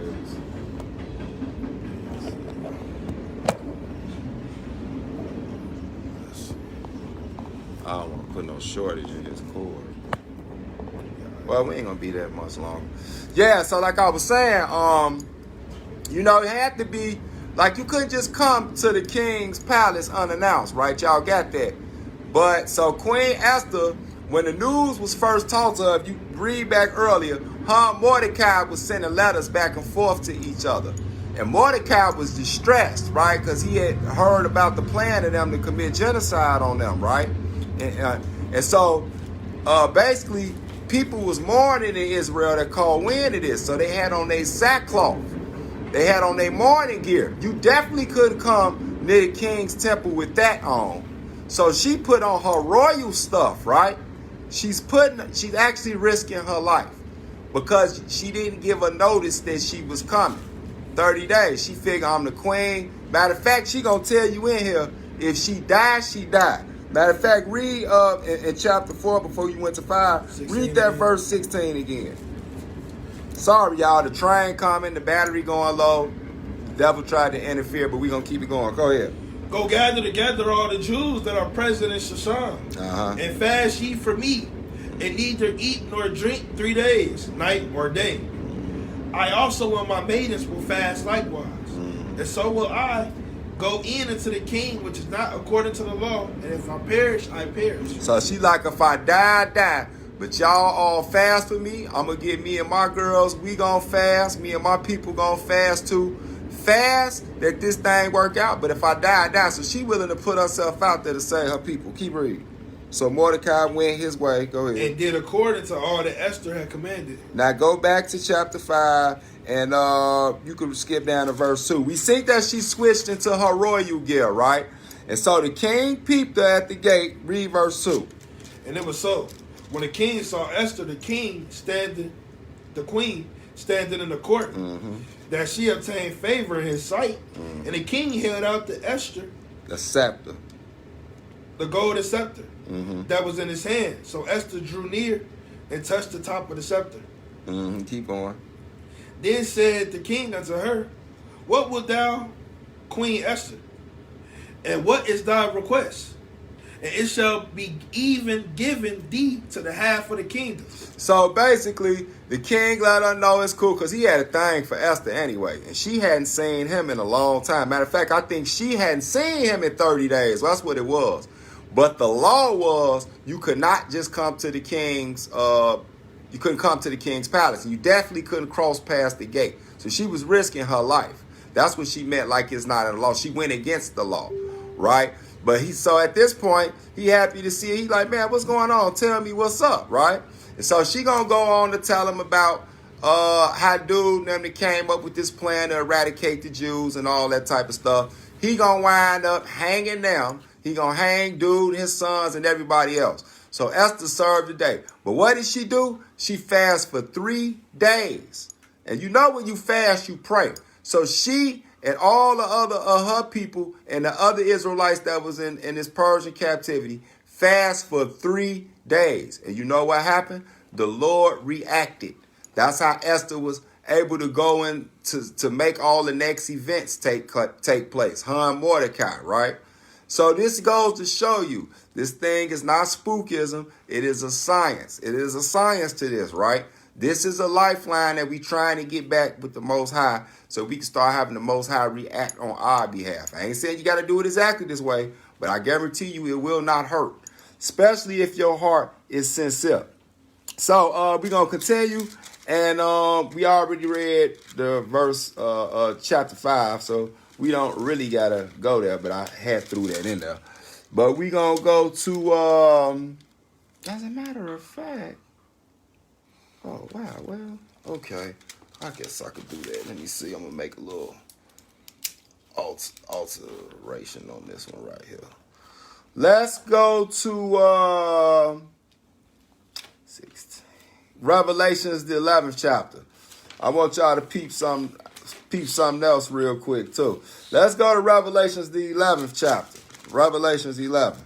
I kind of threw myself off. I really didn't want to go to Esther right then and but that's okay. It'll still work out. Revelations 11. And I want you to pick it up in verse 3. Revelations 11 and verse 3. And I will give power unto my 2 witnesses, and they shall prophesy 1,260 days, clothed in sackcloth. Mm-hmm. And these are 2 olive trees, and the 2 candlesticks standing before the God of the earth. Mm-hmm. And if any man will hurt them, fire proceeded out of their mouth, and devoured their enemies. And if any man will hurt them, he must in his manner be killed. In this manner be killed. Mm-hmm. These have power to shut heaven, that it rain not in the days of their prophecy, and have power over waters to turn them to blood, and to smite the earth with all the plagues as often as they will. Mm-hmm. Keep going. And when they shall have finished their testimony, the beast that ascended out of the bottomless pit shall make war against them, and shall overcome them and kill them. Mm-hmm. And their dead bodies shall lie in the street of the great city, which spiritually is called Sodom and Egypt, where also our Lord was crucified. Mm-hmm. And they are the people and the kindreds and tongues and nations shall see their dead bodies 3 days and a half, and shall not suffer their bodies to be put in graves. Now here we go again. Now these are the 2 witnesses. These would be some powerful cats. And I know that I can see where they would represent the 2 kingdoms, which is Jerusalem and Samaria, or Israel and Judah. I can see them representing that. But we know that they literal because they say 2 prophets. So these are 2 people, right? And what we see is it say that they dead by, after they do all these things, they going to get down, Joe. They going to show that, you know, the Most High got some soldiers out here too. They going to do some miraculous things. And this is why some people have came up with the doctrine that they think this is Elijah and Enoch and all that. Can't say none of that. You see what I'm saying? It's a number of reasons why I can't see that flying. But I do understand why, because I did notice that one of the things they'd be able to do is make fire rain down. We know Elijah was famous for that. You see what I'm saying? So I understand why people come with these. But the point of it is they will lie in the city for 3.5 days. You see what I'm saying? That 3-day got to be automatic. Just like Jesus was in the ground for 3 days. Now you got that half on there. But you know what else funny? How long was Jesus' ministry? 3.5 years. So they going to be dead in the streets for 3.5 days. Y'all think that's coincidental? No, it ain't. Keep going. And they that dwell upon the earth What verse you at? 10. Mm-hmm. Oh, okay. Go ahead. And they that dwell upon the earth shall rejoice over them, and make merry, and shall send gifts one to another. Because these two prophets tormented them that dwelt on the earth. And after 3 days and a half, the spirit of life from God entered into them. And they stood upon their feet, and great fear fell upon them which saw them. Now you see that? So after them 3 days, the Spirit of the Lord entered into them, and they rose up. I'm going to show y'all something that's real deep about this, right? Because this ain't for no reason. After 3.5 days, the Spirit of the Lord rose them up, right? Read verse 12. And they heard a great voice from heaven saying unto them, Come up hither. And they ascended up to heaven in a cloud, and their enemies beheld them. Okay, so we want to go to, I want to show y'all something, right? Because this is deep on a lot of levels. I want you to go to, let's go back to 1 Kings. Let's go back to 1 Kings. I want you to go to chapter 17. Let's go to 1 Kings chapter 17. I want to show y'all a pre-shadow to this. Or I wouldn't even say a pre-shadow to this, but just to show you that it is a reason. It is a reason that 3 days is a process, like, you know, when it comes to, like, you know, raising in the spirit entering into you and all that type of stuff. So go to 1 Kings, and I want you to go to the 17th chapter, 1 Kings 17. And when you get there, I want you to pick it up at verse 21. 1 Kings 17, and I'm in 2 Kings, my bad. 1 Kings 17, hold up. And 21. 1 Kings 17, 21. Okay. Go ahead. 1 Kings 17. Hold up. 1 Kings chapter 17. I'm bugging out. Pardon me, y'all. I'm doing too much. 1 Kings chapter 17 and verse 21. Okay, go ahead. Pick it up at verse 20. And he cried unto the Lord, and said, O Lord my God, hast thou also brought evil upon the widow with whom I sojourn, by slaying her son? Now, this is dealing with the prophet Elijah, right? And that's funny that we just spoke of Elijah when we was dealing with Revelations 11, right? But I want y'all to peep something. This is the prophet Elijah. And this woman's son had died, right? Let's see what happened. Read the next verse. And he stretched himself upon the child 3 times, and cried unto the Lord and said, O Lord my God, I pray thee, let this child's soul come unto him again. So now the child is dead. And so the prophet Elijah is using the power of the Lord, right, to resurrect this child and bring him from the dead. Just like that spirit entered into those people after 3 days, right? Into the 2 witnesses after 3 days. Elijah is going to resurrect this child, right? And one of the things he do is, you know how, like, you give people CPR, you push on their chest? Well, he embraced this child 3 times and asked the Lord to send his spirit into him, like you see in the future that's going to happen with the 2 witnesses. And they keep reading. And the Lord heard the voice of Elijah, and the soul of the child came into him again, and he revived. Now you see that? After 3, the Lord heard him, and what did he do? He reacted. We keep seeing this. Whether it's 3 pumps, 3 hugs, 3 prayers, 3 whatever. You know what I said? 3 days. You see what I said? 3 days of fasting. The Lord responded, and his spirit entered into this child, and he was revived from the dead, right? Some people don't even know Jesus ain't the only one that raised the dead. Elijah raised the dead. You feel me? Keep going. And Elijah took the child and brought him down out of the chamber into the house, and delivered him unto his mother. And Elijah said, See, thy son liveth. See him? Elijah like, look. See, now he act like it ain't no sweat. Like he wasn't in no type of panic or nothing. He said, you see it? Your child alive. Don't worry about it. No sweat. You know what I'm saying? This is a man, and if you read earlier, they call him a man of God. So you got that type of power. You're supposed to have that type of faith and authority because He was one of the ones of the path of old. He walked in the ways of the Lord. He knew how to get the Lord to respond. Therefore, he would have power. But you can read the last verse, 24. And the woman said to Elijah, now by this I know that thou art a man of God, and that the word of the Lord in thy mouth is truth. So there you go. That's that. So let's go to 1 Samuel. Let's go to 1 Samuel. Right on over. Not too far. Bag up. 1 Samuel. Make sure I got the right one. 1 Samuel 20. I think I'm in the right spot. Yeah. 1 Samuel 20. Let me see. 25.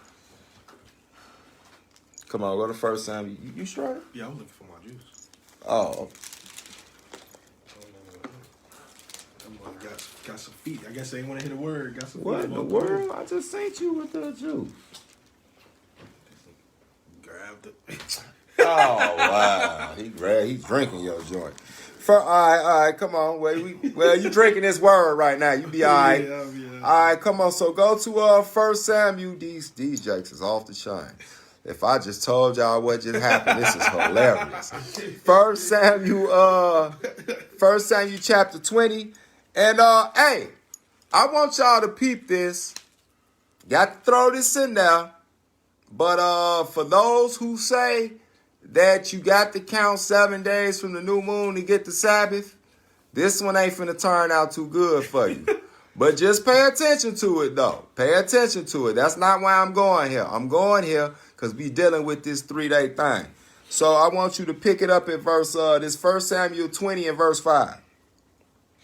And David said unto Jonathan, behold, tomorrow is the new moon, and I should not fail to sit with the king at meat. But let me go that I might hide myself in the field until the 3rd day at evening. So, as we know, well, you might not know, but King Saul wanted to kill David, right? And so Jonathan was his best friend, which was Saul's son. And so they coming with this thing like, man, Joe, David, like, man, your daddy want to kill me. Jonathan, like, I'm going to investigate it. I doubt it. But just in case, I want you to go hide in the field for 3 days, right? And come out on the 3rd day. Now, here's the key. What did he tell him? He said, behold, tomorrow is the new moon. So look, right, during the new moon, they would have feasts. They would have gatherings during the new moon. You see what I'm saying? It is a memorial. It's a commemorated day in Israel, right? That's what we recognize the new moon. You see what I'm saying? We don't do no buying and selling and all that. We do the same thing. We might cook up some food, have some drink. If it fall on a weekly Sabbath, then we just don't do no drinking and cooking, but we still get together and we might blow the trumpet or whatever. But nevertheless, we see that he told him 3 days, right, after the new moon, then he'd get up with him. So let's stay on this path right here. I want you to skip down to verse 11. Skip down same chapter, skip down to verse 11. And Jonathan said unto David, come, let us go out into the field. And they went out, both of them, into the field. And Jonathan said unto David, O Lord God of Israel, when I have sounded my father about tomorrow any time or the 3rd day, and behold, if there be good toward David, and I send not unto thee, and shew thee. So, again, y'all gonna see it. They is adamant about this 3 days thing. So he had to chill out for 3 days, right? For this plan to go, not go south and make sure, because he know King Saul is going to be like, man, why this dude ain't here? What he got going on. So basically, make a long story short, David came up with a story like, man, tell your old man I'm going to be out at my mom and my people in them crib down there, keeping the moon with them. So he don't be looking for me and think I got something fishy going on. So I want you to skip down to verse 18. And Jonathan said to David, tomorrow is the new moon, and thou shalt be missed, because thy seat will be empty. And when thou hast stayed 3 days, then thou shalt go down quickly and come to the place where thou didst hide thyself when the business was at hand, and shalt remain by the stone Ezel. Again, now you got to ask yourself, from what we've been reading so far, we know it's not just by chance that he chose 3 days to do this. Why 3 days? Because after 3 days, usually something is clear. Whatever's going to happen is going to happen after that 3-day process. You know that. So that's why Jonathan told him, man, we going to do it by 3 days. Remember, you always get a reaction. Something always happen after 3 days dealing with these cats. That's what we've been seeing. Skip down to verse 41.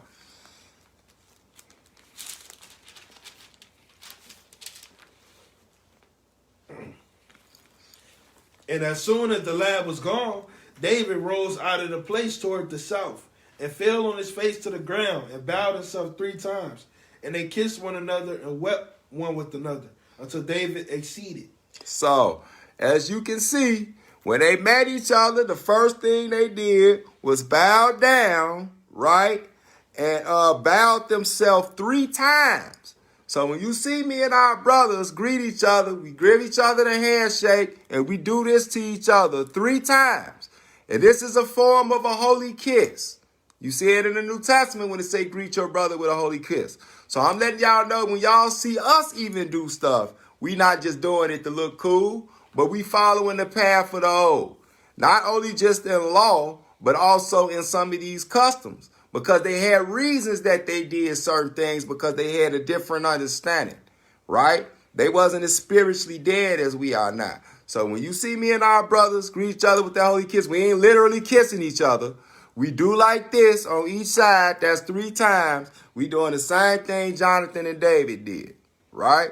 So just letting y'all know that we don't just be doing stuff to make it look cool. I mean, I did that when I was gang. Even when we was gang banging, we had handshakes. They all meant something. We wasn't just doing it for nothing.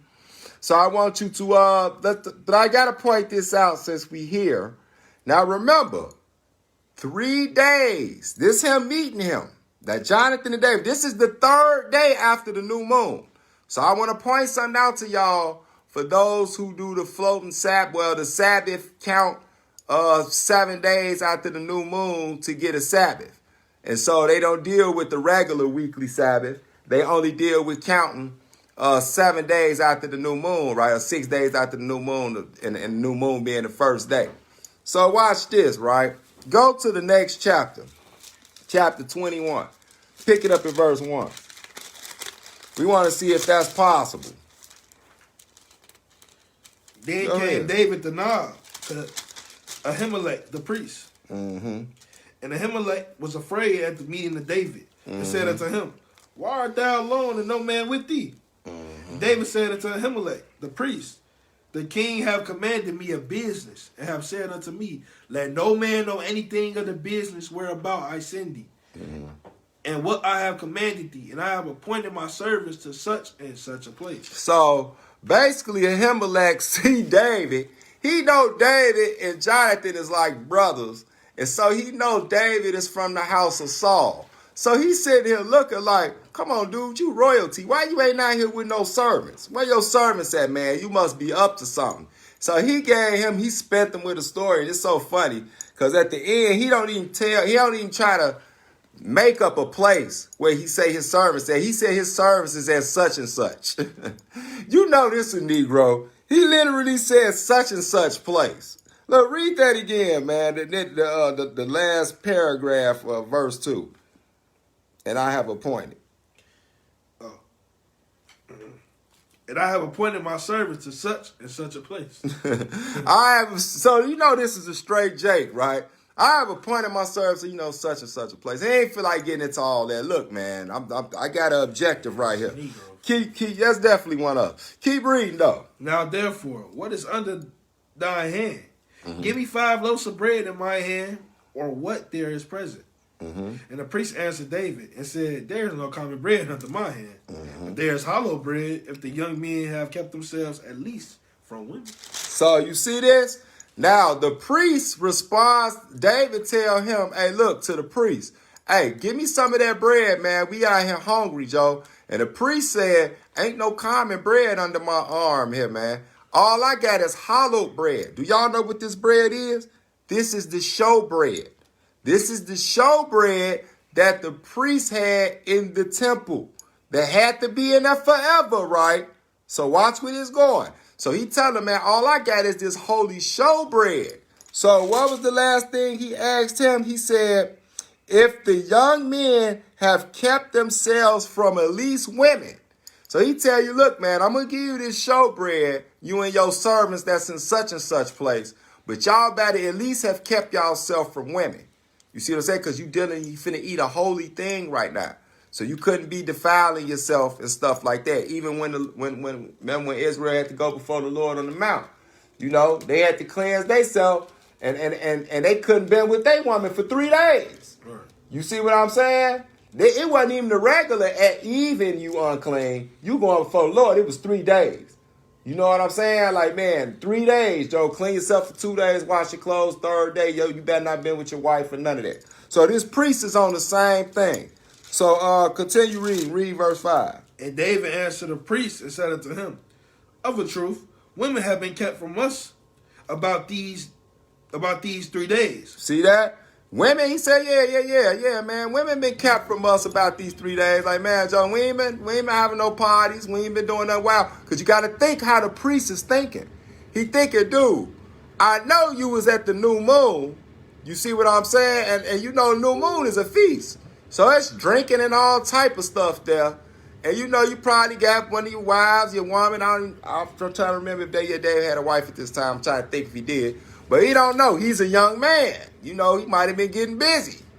You know, he's like, no, man, I ain't been with no woman in 3 days, nothing like that. Keep reading. And that Since I came out. And the vessels of the young men are holy, and the bread is in a manner common. Mm-hmm. Yea, though it were sanctified this day in the vessel. So you see what he said? He said, okay, man, yeah, man, because, you know, the bread is holy. We know that bread has been sanctified that day. So do y'all know what this is, y'all? Again, this is the showbread. This is the holy bread of the Lord. Now, so he caught this priest in the middle of switching God's holy bread, which was a law. You couldn't keep the showbread table empty. Let's look at the only time, and this is why the bread was fresh like that. Let's look at the only time that they could switch the showbread, right? So let's go to Leviticus, the 24th chapter. Just a little throwing something in there that ain't got nothing to do with the lesson, but hey. Learn something on your way. Yeah, learning something on the way to learning something, as the teacher say. Leviticus 24. If you get there, read verse 7, bro. Leviticus 24:7. So we showing you what day this was that David bumped into him. Mind you, this was 3 days after the new moon, y'all. 3 days after the new moon. Go to Leviticus, the 24th chapter, and read verse 7. Leviticus 24:7. And thou shalt put pure frankincense upon each robe, that it may be on the bread for a memorial, even an offering made by fire unto the Lord. Every Sabbath. What? Every Sabbath. Keep going. He shall set it in order before the Lord continually. Okay. Being taken from the children of Israel by an Everlasting covenant. So this what the priest was doing. He was taking the bread that he had to lay in order continually every Sabbath day. It was a violation if you didn't do it if you did it any other day than the Sabbath day. You got yourself killed. That was the holy things. You see what I'm saying? So this was the 7th day, weekly Sabbath, 3 days after the new moon. So that kills, you got to count 7 days after the new moon to keep the Sabbath, because we see right here when David bumped into the priest, he was switching the showbread on the weekly Sabbath, which was the 7th day of the week. And that was 3 days after the new moon. So I just had to throw that out there. I know some of y'all going to be upset ripping your pages out. You know what I'm saying? But you ain't got to do all that. Just consider this and stop being so quick to say that we around here following a Jewish calendar or a Greco-Roman or anything like that. No, they always had this understanding back then. Those new moons are set up for seasons and years and feasts. The time scale of 7-day weeks was already set up before the month of Abib was even given to us after we came up out of Egypt. So I just want to drop that jewel also. So we almost done, y'all. We winding down. We down here near the end now, as a matter of fact. Let me see how I'm end this directly out. Let me see this. 20. I think I got one more. Give me 1 second. Bear with me. I think that might be the last one. That number's 19. Oh, you talking about the numbers? Acts 9 too. Oh, Acts 9. Yeah. So I got I think I could kind of leave it right there. But I just like to say, I hope that y'all been enjoying this lesson. I hope that y'all was edified and y'all learned something from it. So, our whole goal is I will do a part 2 of this, called The Old Paths Part 2. I'm not quite sure what I'm going to focus in on that one. But our whole thing is to try to get back to the ways of our righteous forefathers, or even get back to the ways of our forefathers when they were in their righteous mode, right? For sure, Latoya, thank you, beloved. Shalom, Sister Kimberly. Shalom, Brother Michael. I want to end it with one thing, too. Might as well, I actually wasn't going to put this in there. But let's go to Numbers, the 6th chapter. I had brought this up to y'all before we even got into the lesson, but I never read it because we got sidetracked. Y'all know, I know a bunch of y'all been asking me to deal with the witchcraft. I keep saying I'm going to do a witchcraft lesson, exposing modern day witchcraft, how to identify it, right? I'm still going to do that. But I want to put it together so solid. So instead of having y'all waiting around like a bunch of little chicken heads, like I'm somebody, because I ain't, you know what I'm saying? I'm going to at least drop a couple of jewels or something that the Lord showed me that can at least keep y'all a little fed until I actually do that lesson, right? And so I'm going to tell you this real quick and we're going to end it out. I don't know how many of y'all know about this, but I'm pretty sure most of the black community do. It's something that we used to do. They had old wives' tales and myths about, y'all done all heard that burn your hair so that a bird don't get it and make a nest out of it and drive you crazy. That was one. The other one was, you didn't want a witch to get a hold of your hair and do some type of voodoo on you, or a witch doctor or something like that. Because our people can be real super into the dark spookies. And so especially the people our people over in Haiti and Jamaica and all that, they know what I'm talking about. But the people down south do too. And so somewhere down the line, I fell off into that at a young age. And so I would burn my hair, right? And I found myself still doing it. But now, of course, since I've been in the truth, I got understanding, so I didn't do it for a superstitious reason.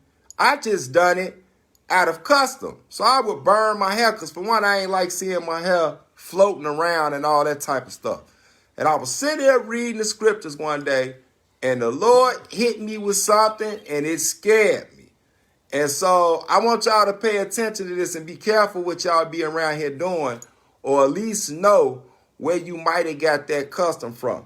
So, brother, I want you to read number 6 and start at verse 17. 6 and 17. And Matter of fact, I take that back. Start from verse 2. Speaking to the children of Israel, and say unto them, when either man or woman shall separate themselves to a vow of a Nazarite, to separate themselves unto the Lord, Verse 3. he shall separate himself from wine and strong drink, and shall drink no vinegar of wine or vinegar of strong drink. Neither shall he drink any liquor of grapes, nor eat moist grapes or dry. All the days of his separation shall he eat nothing that is made of the vine tree, from the kernels even to the husk. All the days of the vow of his separation, there shall no razor come upon his head, until the days be fulfilled. In the which he separated himself unto the Lord, he shall be holy, and shall let the locks of the hair of his head grow. Now, this is the Nazarite vow that some brothers and sisters like to take. I wouldn't do it nowadays, but some people, they may feel spiritually compelled to do it. But the thing is, you have to be careful, because the Nazarite vow is taken very serious by the Most High God. Because the holiest people in Israel, the standard of holy, are the high priests, the sons of Aaron, right? And if you go look at them, they had a bunch of prohibitions on them that they couldn't do because they had a holy seed. And they were supposed to stay as pure and closest to holy as possible.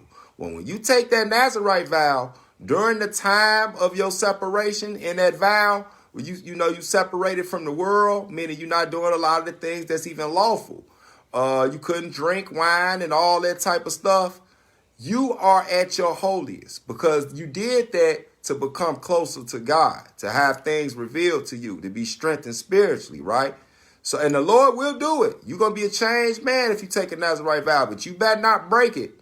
But when it comes time for you to end your Nazirite vow, I want you to watch this. Keep reading. All the days that he separated himself unto the Lord, he shall come at no dead body.